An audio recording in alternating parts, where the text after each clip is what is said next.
મારું નામ અરવિંદભાઈ કાંતિલાલ પટેલ છે. ગામ માણેકપુર, તાલુકો માણસા, જિલ્લો ગાંધીનગર. મેં હાઈટેક ગ્રીન હાઉસ બનાવેલું છે, જેનું સરકાર તરફથી સહાય પાત્ર મને 65% એટલે કે 17,95,000 મળેલા છે. જેની સહાય આ વર્ષે મેં કેપ્સિકમ મરચાંનું વાવેતર કરેલ છે, જેમાં મને 4 થી 5 લાખ જેવો નફો મળેલ છે.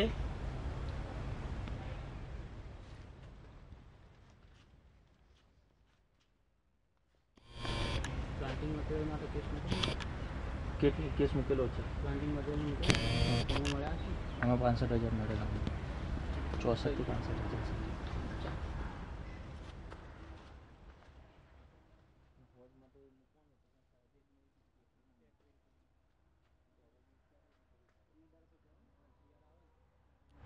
એટલે આપણો વોઇસ મતલબ કોઈ અમારે સાઈઝ જેવું નથી ને કે